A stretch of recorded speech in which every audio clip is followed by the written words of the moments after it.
I want to manage the team the same way that I would like to be managed or led. I put myself in the shoes of the salesperson. I'm very mindful of how my messaging comes across, the delivery, of all my approach. It is very intentional.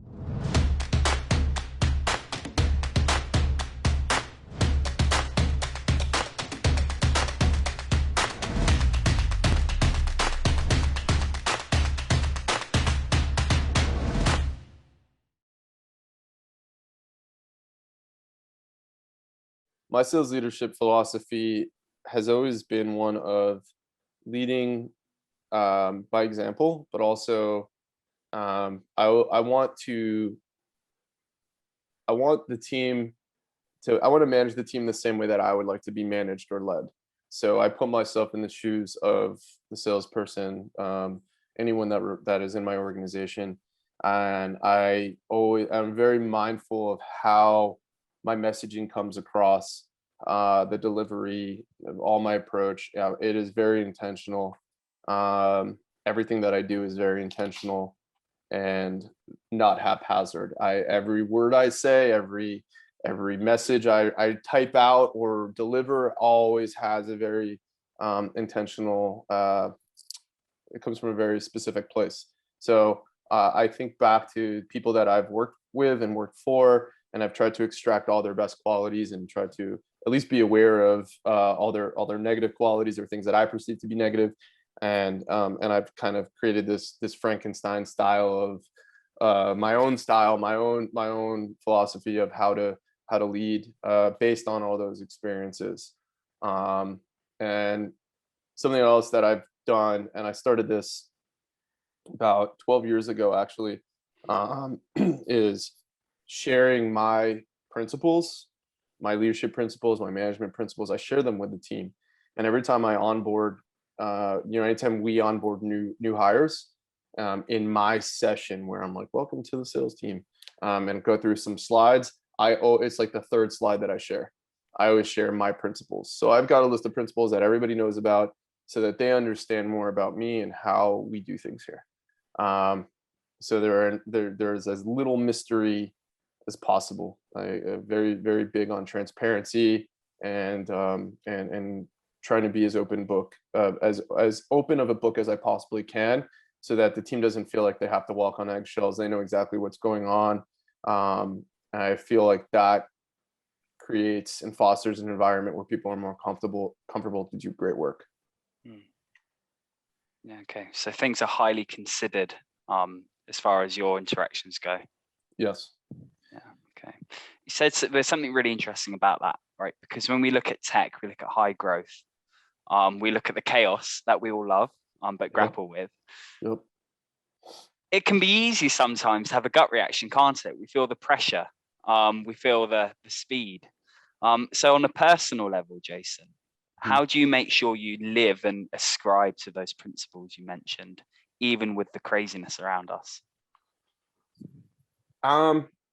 Great question. I mean, I think people that say something and do something different, the hypocrisy there is like a major flaw.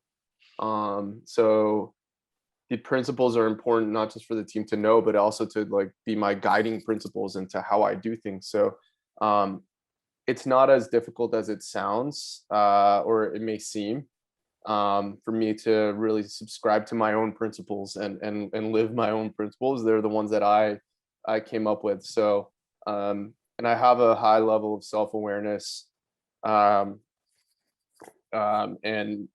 I think that's one of my strong suits, is having that sense of self-awareness and understanding like what emotions I'm showing or what my tone is showing. And I can absolutely wear my emotions on my sleeve, but if I'm doing that, I'm doing that for a reason.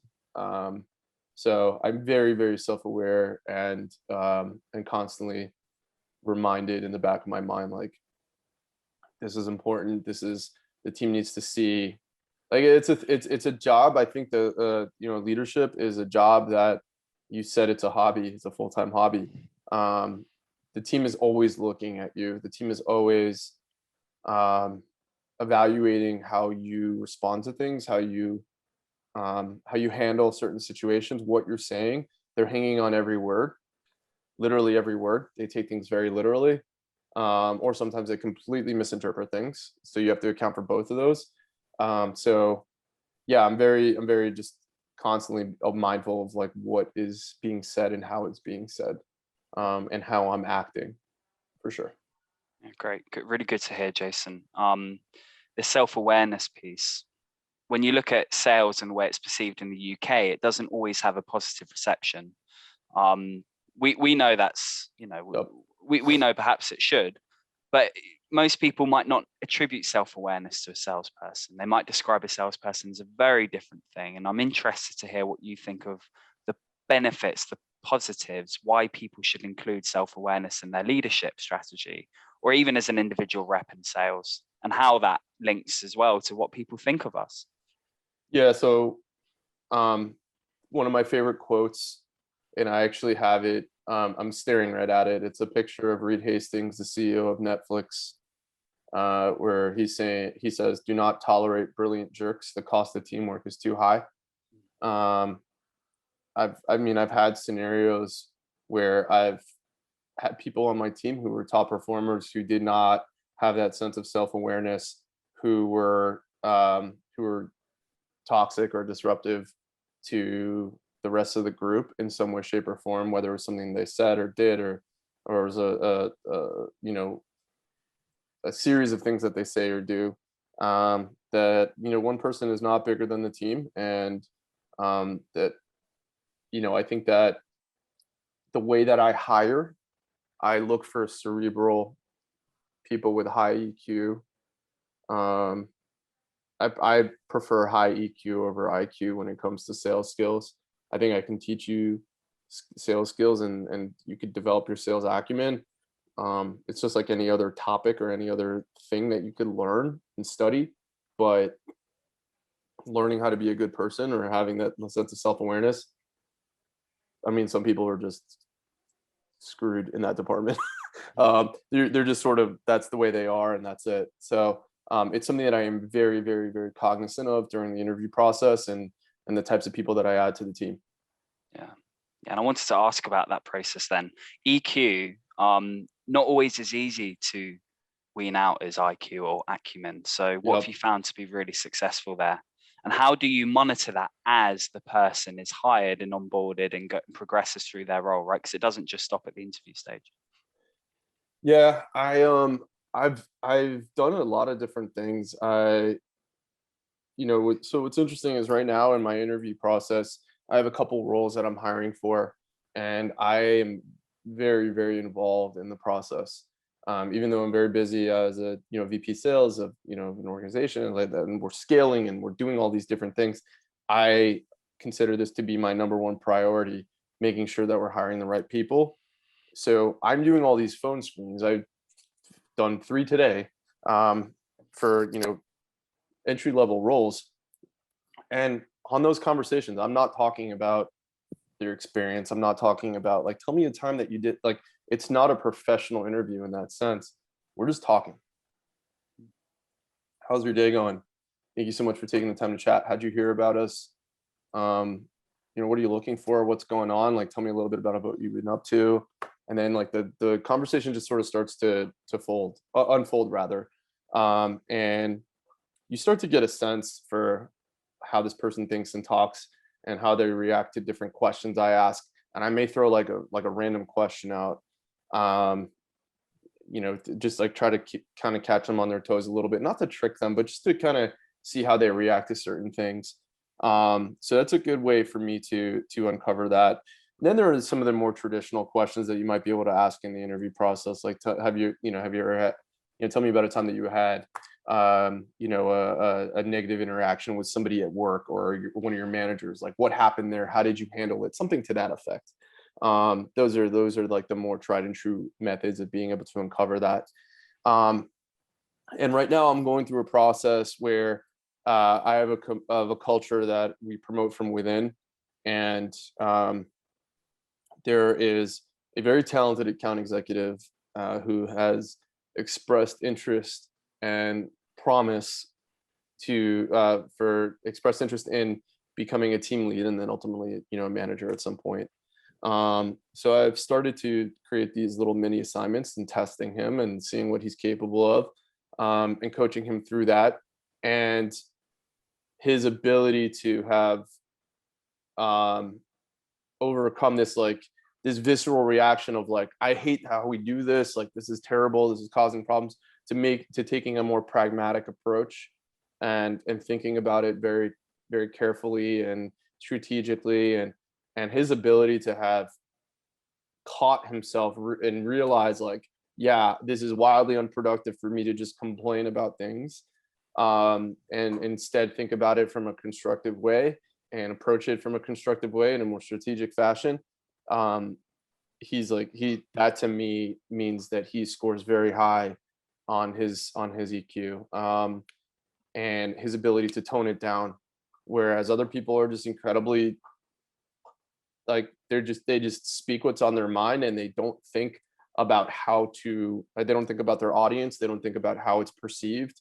Like, and imagine like someone in politics, or an attorney just going into a courtroom, or into, into parliament, and just complaining about stuff without any sort of evidence, or everything's just anecdotal, or making, the perception that they're making mountains out of molehills. That's wildly unproductive.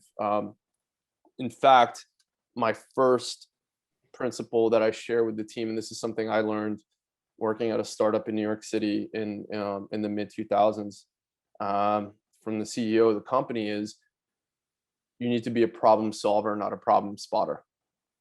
Okay. And I talk about that all the time. If you are a problem solver as opposed to a problem spotter, that to me tells me that you've got a fairly high level of EQ.